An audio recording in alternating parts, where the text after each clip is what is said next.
Ayun, once again, good morning mga kakulay. At meron tayong natagpuan dito na isang bagay na matagal ko nang hindi nakakasama. At nakita ko siya.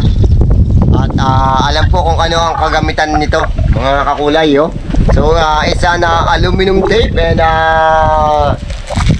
plastic na red with liha. Yan mga kakulay. So, ito yung mga panahon na paninda namin kaputol na walay, no? So, nung panahon na kami nagtsatsyanggi pa sa Tayabas at saka sa Lokban. Uy, shoutout sa iyo, Kapitan Iyot. Kamusta ka na? Yan yung ating kaibigan noon na sa palengke ng Lokban na nagtitinda doon din. Na dati siyang kagawad. Ngayon yata ay kapitan na. So kung tawagin po siya ay si Iyot, yan, kaya kapag nangangampanya siya, kagawad Iyot po. Totoo po yun. Shoutout sa iyo, kagawad Iyot. Ano, kumusta ka na pare dyan? Kapitan ka na yata. Ayun, so balik tayo dito mga kakulay. At eto nga po yung aming paninda noon na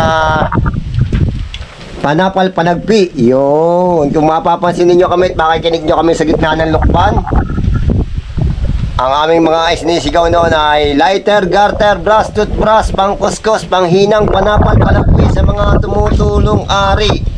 Lola, kasirola, kaldero, yero, eroplano, barko. Yun, ito po yun, ito po yun.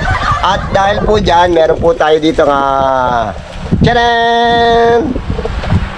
At ito pa, yan, kaldero, butas po yan. Kung mapapansin nyo po, tingnan nyo lang yung sinag ng araw, no? No, sinag po yan, yung may sinag dyan, ha? Makikita nyo yan. Ayun. Oh, yan, kitang-kita nyo yung dalawang butas na yan. Yan, tatakloban natin yung mga kulay. Okay. At ito pang isa. Oh, nasan ka? Ayan, mga kulay, oh, yan, yung dalawang yan.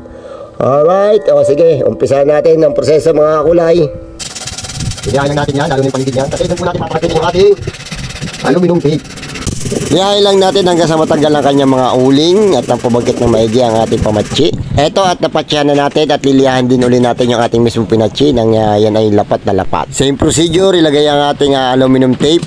At pagkalagay niya na iliyahin uli natin ang mismong aluminum tape nang ito ay maging lapat na lapat doon sa ating kaldero.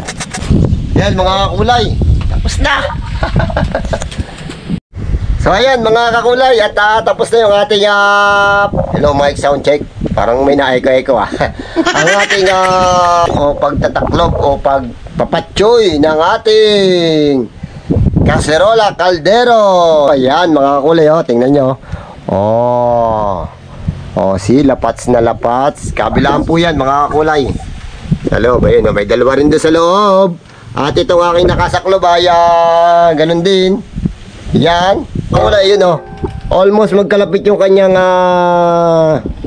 butas. So ayun mga kulay. At okay yung ating project this day. So, hanggang sa muli mga kakulay, pabutas. Pachihi, pachihi, pachihi. Okay, paalam tayo mga kulay. Hanggang sa muli mga kaulay, pachihi.